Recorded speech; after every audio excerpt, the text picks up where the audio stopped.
Kebenaran yang begitu sederhana menjadi ruwet. Betul nggak? Saya juga bingung. Banyak yang belajar sama saya, dikasih yang sederhana nolak, dikasih yang susah lari. Hayang naku mah hari eta.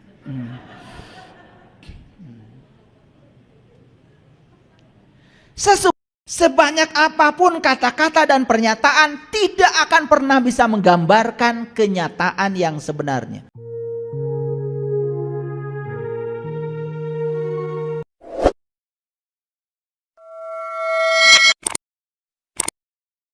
Kebenaran yang begitu sederhana menjadi ruwet. Betul nggak? Saya juga bingung. Banyak yang belajar sama saya, dikasih yang sederhana nolak, dikasih yang susah lari. Hayang naku mah hari eta.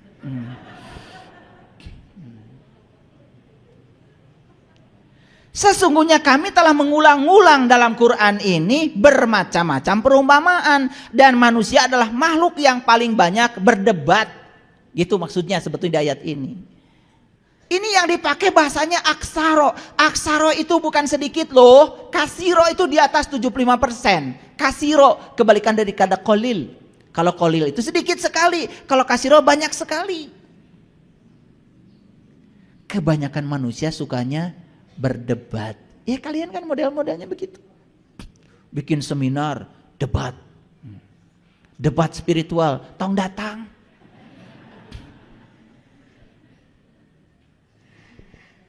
Ujung-ujungnya menang-menangan, kalah-kalahan, betul nggak? Buat so abrok itu dalil. Buat apa? 1 ton kata-kata tidak ada artinya dibanding 1 ons pengalaman. Begitu kata Mahatma Gandhi. Mendingan saos tapi ngalaman daripada 1 ton tapi hanya kata-kata. Buat apa? Masih ingat penjelasannya kemarin? Masih ingat?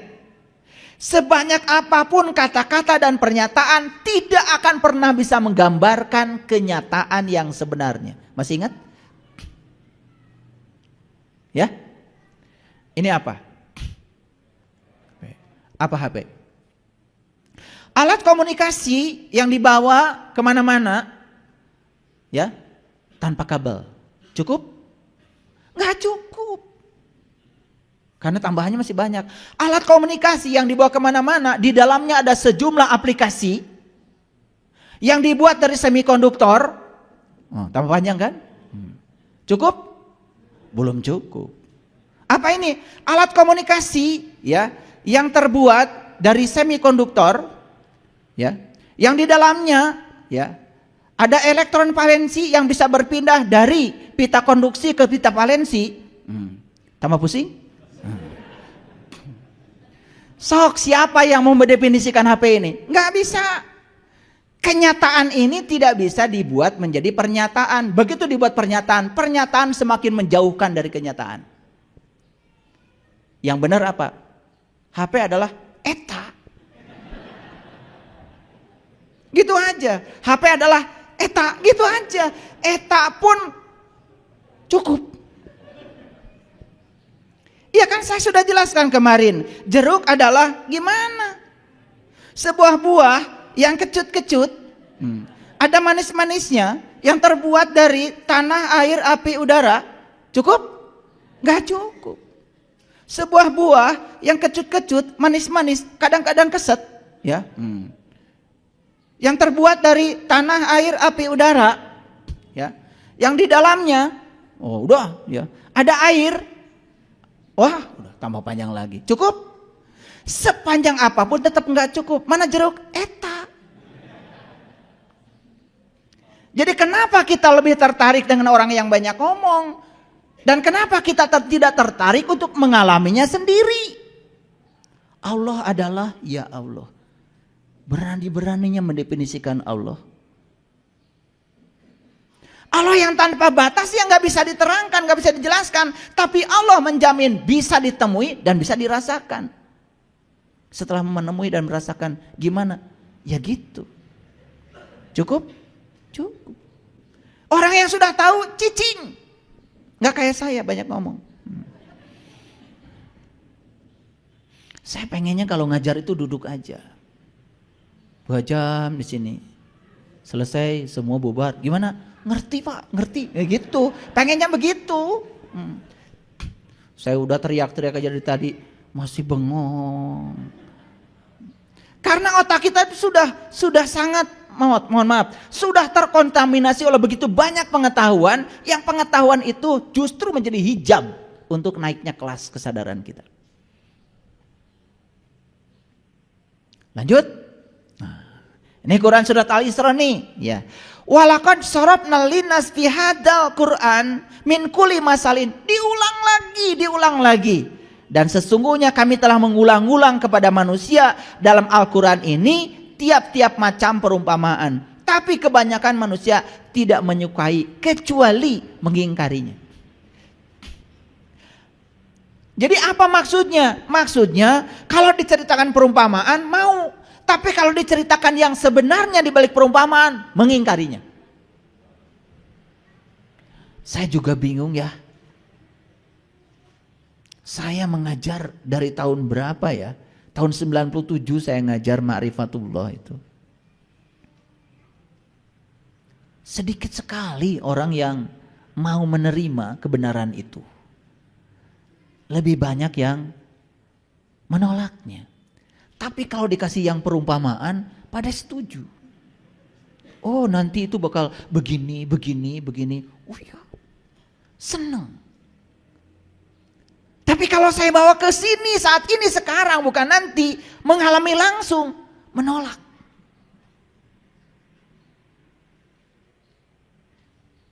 Ada yang salah dalam cara kita berpikir. Coba perhatikan. Semua ayat Quran tadi selalu akhirnya kan menegasikan. Coba, aku berikan dalam Quran itu berbagai macam perumpamaan, tapi kebanyakan manusia tidak berpikir. Aku berikan dalam Quran itu begitu banyak perumpamaan, kebanyakan manusia tadi apa? Membantah, berdebat. Aku berikan dalam Quran itu bermacam-macam perumpamaan, tapi kebanyakan manusia tidak menyukainya. Jadi Allah sudah ngasih gambaran. Kalau kebanyakan begitu, artinya yang menyukai yang sebenarnya berarti cuman sedikit. Maka di Quran surat Al-Kahfi, tinggalkan kebanyakan orang, masuklah ke dalam golongan yang sedikit, masuklah ke dalam gua yang bisa memberikan kamu keselamatan. Gua Al-Kahfi, gua tahu? Itu perumpamaan. Awas, bukan gua Jati Jajar, gua Pawon, awas. Gua Hiro, gua Sur, bukan. Gua itu gue. Makanya orang Jakarta bilang gua itu anak. Gua tuh dari sini ke atas. Betul? Coba. KTP dari sini ke atas, dari sini ke bawah. Betul? Siapa itu? Gua. Makanya identitas manusia itu di sini. Wajah ini alamat semua kebaikan, juga alamat semua keburukan. Hati-hati kalian menggunakan wajah itu. Melakukan kebaikan, wajahmu dikenang orang. Melakukan keburukan, wajahmu juga dikenang orang. Wajah ini alamat, address. Lanjut. Si panjang nih. Nah dalam Quran surat Al-Baqarah ayat 255, perhatikan saya, ini pasti kenal semua. Allahu la ilaha illa huwal hayyul qayyum. Pada ingat itu, kalau ayat ini dibacakan langsung ingat. Wah itu ayat kursi Pak. Buat apa? Ya buat nakut-nakusin jurig gitu kan. Ya nggak apa-apa, jurignya siapa? Pertanyaan dilanjutkan. Pada ngejawab ya, jurig. Allahu Allah, la ilaha, tidak ada dia, illa, kecuali dia, hayyu, yang selalu hidup, qayyum, dan selalu terjaga. Maaf ya, Saya menggunakan bahasa leksikal, bahasa kamus biar mengerti ya. Allah tidak ada Tuhan selain Dia yang maha hidup, hayu, qayyum, yang maha terjaga. Qayyum, qiyam itu maha berdiri sebetulnya. Jadi maha terjaga. Siapa yang dalam diri kita selalu hidup? Nafas. Siapa yang dalam diri kita selalu terjaga? Nafas. Betul? Kalian tidur pun nafas gak ikut tidur. Betul? Pernah pamitan sama nafas? Pamit nafas, saya mau tidur. Pernah? Enggak, untung aja nafas gak ikut tidur. Betul gak? Saya tanya, nafas itu siapa? Masih bingung, karena apa? Konsepsi tentang Tuhan itu sudah sedemikian terparadigma di otak kita. Dia tuh seakan suatu sosok gitu yang tinggal di sana. Keberadaan Dia dalam diri kita yang mewujud sebagai napas, pinjaman kehidupan, yang tidak pernah tidur, gak pernah ngantuk, itu saja tidak pernah disadari. Dekat gak Allah? Apa wujudnya? Nafas.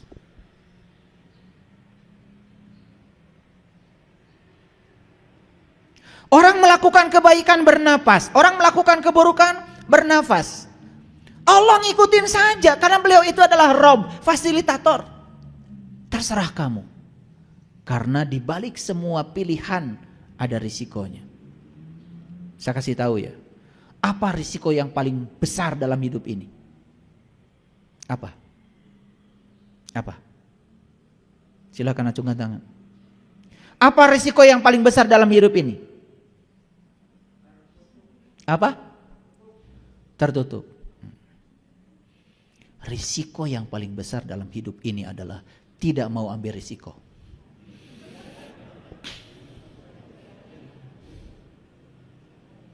Betul nggak? Kalian tuh kalau ditanya muter jawaban kemana-mana. Risiko yang paling besar dalam hidup ini adalah tidak mau ambil risiko. Itu risiko yang paling besar.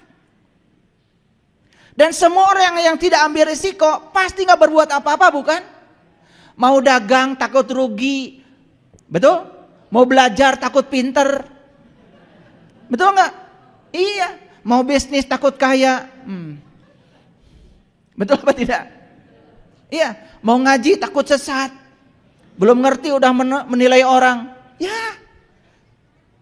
Semua orang yang tidak mau mengambil risiko apapun, hidupnya tidak akan mengalami kemajuan. Dan semua orang-orang hebat di semesta ini adalah orang-orang yang berani mengambil risiko dari sebuah pilihan hidupnya. Jadi kalau saya tanya, apa risiko yang paling besar dalam hidup? Tidak mau ambil risiko. Itu aja susah. Tertutup lagi jawabannya. Kalau jawaban tuh yang tuntas. Sekali menjawab langsung tuntas. Paham? Tidak menimbulkan perdebatan lagi. Yuk kita lanjutkan. Allahu la ilaha illa huwal hayyul qayyum. Saya mau tanya sama kalian semua. Terasa enggak yang maha hidup ada di sini sekarang? Apa wujudnya? Menghidupi kalian. Betul? Terasa enggak yang maha terjaga menjaga kita saat ini? Terasa? Apa wujudnya? Dia tidak pernah meninggalkan kita sesaat pun.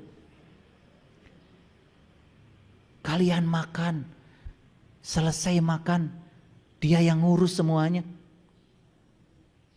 Mana yang buat anus, yang mana buat ginjal, mana yang buat darah, yang mana buat otak, mana buat mata, mana dipisah-pisah oleh Dia semuanya. Sadar nggak? Masih mencari keluar? Kalian lagi nguris bawang di dapur, sek, kena darah, ada darah. Ambil betadin, tutup. Sel dalam tubuh ini hanya dalam sekejap melakukan aktivitas dengan kecerdasannya, menguntai diri untuk menghentikan darah dulu. Besok-besok menguntai diri untuk apa? Menyempurnakan yang terkoyak. Besok-besok menguntai diri untuk menyempurnakan. 2 minggu setelah kalian terluka, gak ada bekas lagi. Masih mencari Allah di luar dirimu. Masih mencari yang maha terjaga di dalam diri kita. Ya Allah, kalian bisa melihat karena kehadiran Dia.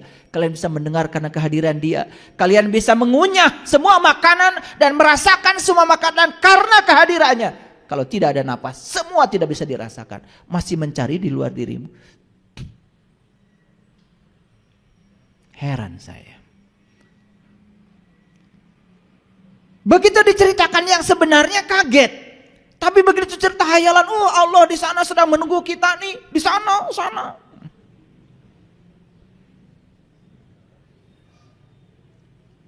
Karena sudah terparadigma, otak kita sudah terbentuk seperti itu. Kan Allah bilang, la ta'khudhuhu sinnatun wala naum. Boro-boro tidur Allah, ngantuk saja nggak pernah. Dan kalau Allah ngantuk, berarti Allah akan lepas sesaat. Tidak pernah.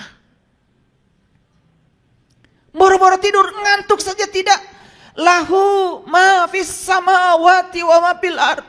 Aku meliputi langit dan bumi dan semua yang di antara keduanya. Dia mengatakan aku meliputi. Berarti kita diliputi oleh Dia. Masihkah kita menyaksikan Dia? Bukankah kita sedang bersama dengan Dia di tubuhnya Dia?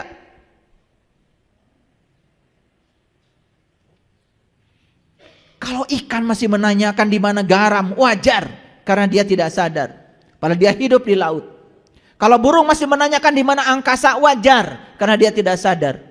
Tapi kalau manusia masih menanyakan di mana Tuhan, tidak wajar.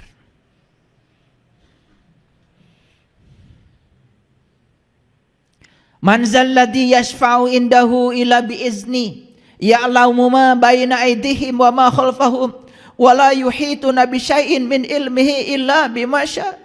Wasi'a kursiyus samawati wal ard. Kursi. Apa kursi? Kursi itu siloka dari kekuasaan. Wasi'a kursius samawati wal, kekuasaannya meliputi langit dan bumi. Itulah hebatnya yang Maha Kuasa.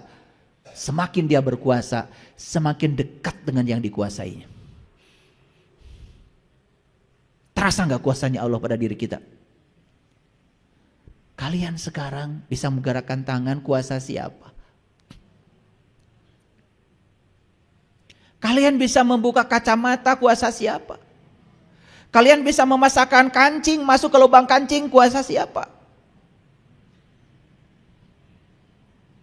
Itu bukti bahwa kursinya, kuasanya meliputi langit dan bumi. Itulah bedanya kuasa Allah dengan kuasa manusia. Manusia jadi RT masih gampang ditemui. Mulai jadi lurah susah. Jadi camat tambah susah. Jadi bupati tambah susah. Jadi gubernur tambah susah. Makin banyak ringnya. Hesek pangijeng seeta. Makin tinggi jabatan manusia, makin jauh dari yang dikuasainya.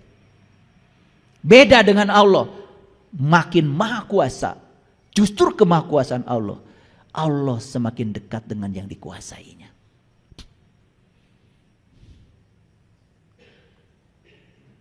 Betul?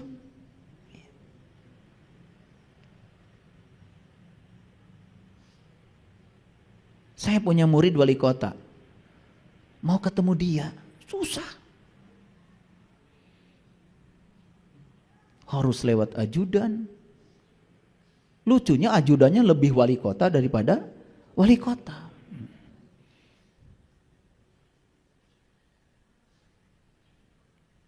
Biasa kalau musim gini nih, pada pura-pura dekat dengan kita. Pura-pura mau mensejahterakan kita. Pilih saya. Kalau saya kepilih nanti insya Allah kehidupan kita kan lebih sejahtera. Bullshit.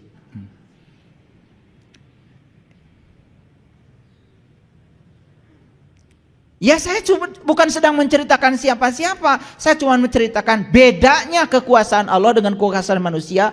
Allah tuh makin berkuasa malah makin dekat dengan yang dikuasainya.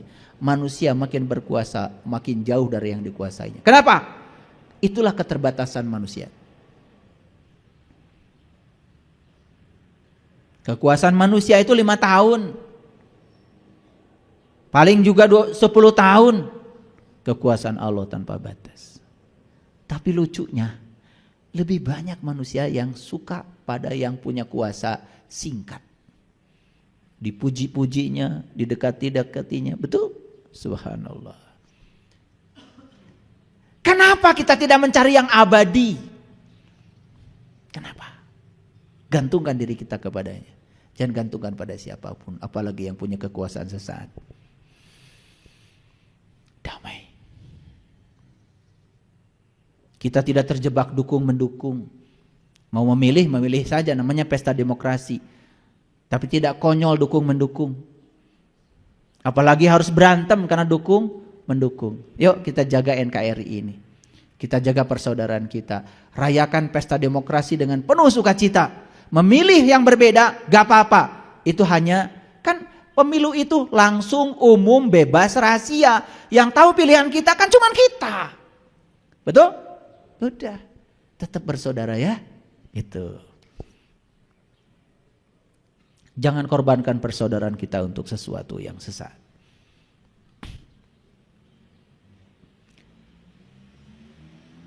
Apa pesan saya yang ingin saya sampaikan di sini?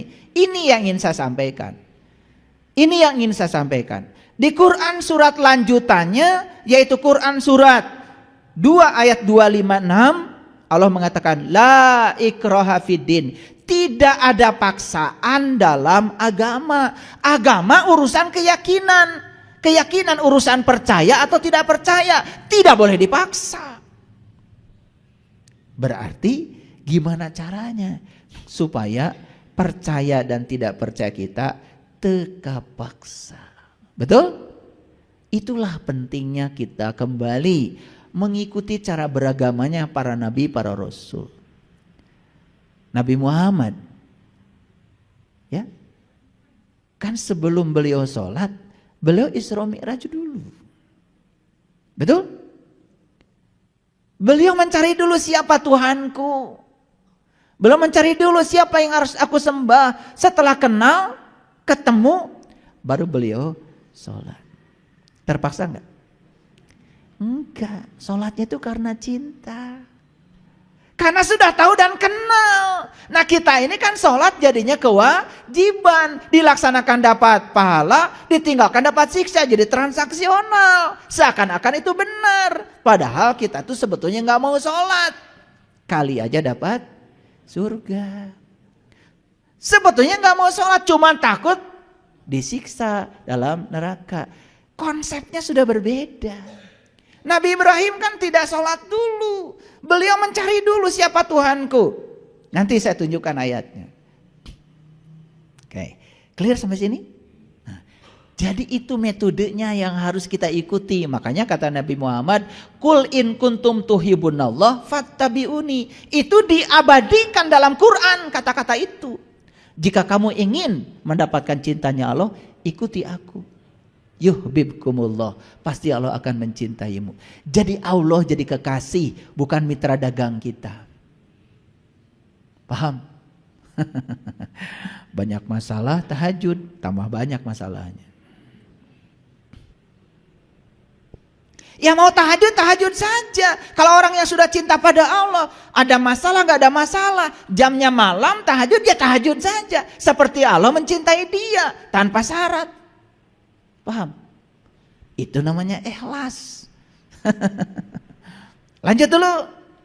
Tidak ada paksaan dalam agama. Sesungguhnya telah jelas petunjuk daripada kesesatan. Mana petunjuk, mana bukan petunjuk, sudah jelas kata Allah. Asal kita ngikutin caranya beragama para nabi, para rasul. Ikuti mereka.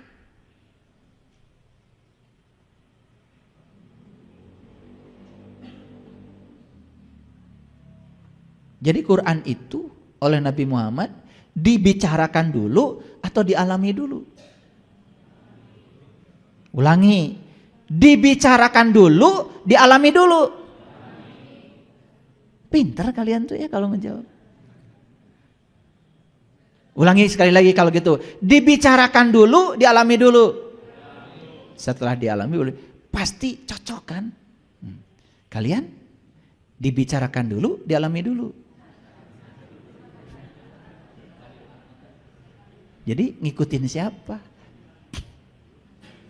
Nabi Muhammad sholat dulu, ketemu dulu sama Allah. Hah? Ketemu dulu baru sholat. Kalian? Ngikutin siapa?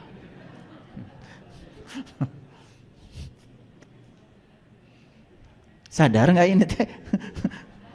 Bisa tertawa ya? Mentertawakan siapa? Selama ini mentertawakan siapa? Orang lain so.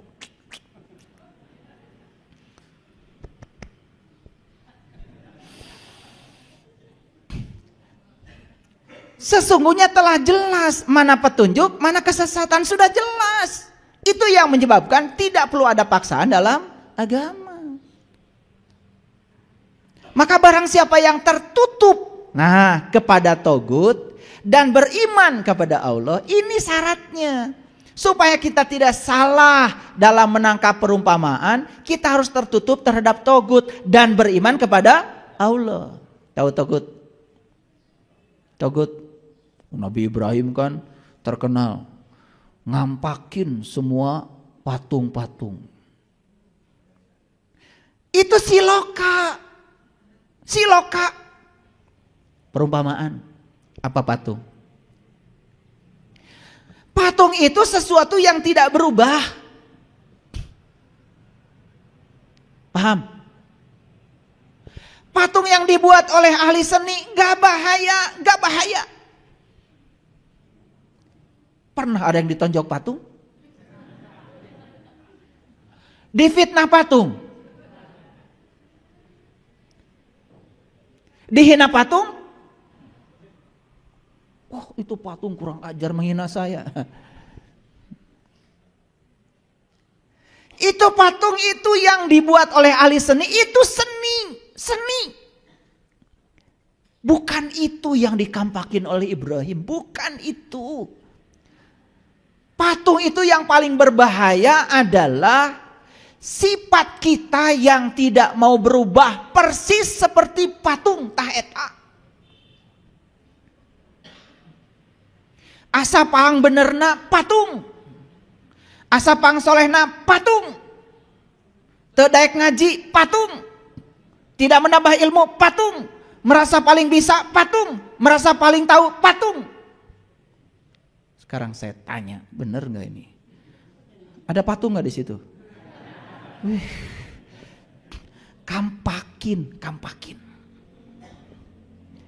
Itu cuman kita menangkapnya patung ya patung. Jadi aja kita juga ngikut-ngikut. Ada patung, marah, jebret cek patung teh. Naon salah kuring. Gelo sih ya, gitu cek patung. Untung patung teh bisa ngomong. Patung dikampakin, kata patung, apa salah gue? Nunyian gesia. Ngerti maksud saya? Saya pengen nyubit sama kalian itu. Bukan itu. Sifatmu yang tidak mau berubah, merasa paling benar, merasa paling soleh, di zona nyaman, eta rezeki, geus puguh teu mahi. Kudu mahi. Usaha tambahan deui. Karunya atuh bojo di bumi teh. Mere saeutik kudu mahi sabulan. Meuli kalender mahi satahun. Pasea teh ku sabab saeutik. Kitanya kayak patung, ya, enggak mau merubah nasib. Geus gawe kitu teh, kitu we. Geus puguh teu mahi. Ngerti enggak?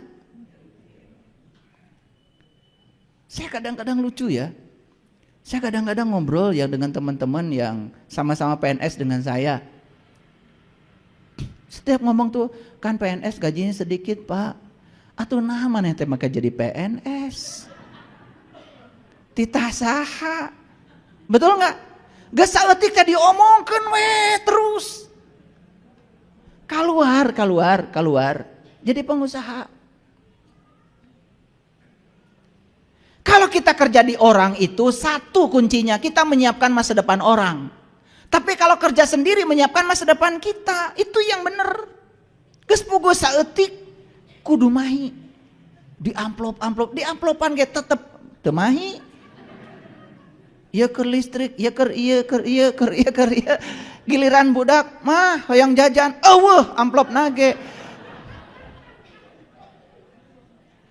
Pas saya teh saeutik. Oleh karena itu kita harus berubah. Nah, sifat yang tidak mau berubah itu patung. Ngerti? Itu berhala yang sebenarnya. Itu kelihatan sekarang ada pada dirimu. Kampakin toh. Kok mau paling gede nama? Kampakin. Paham maksud saya?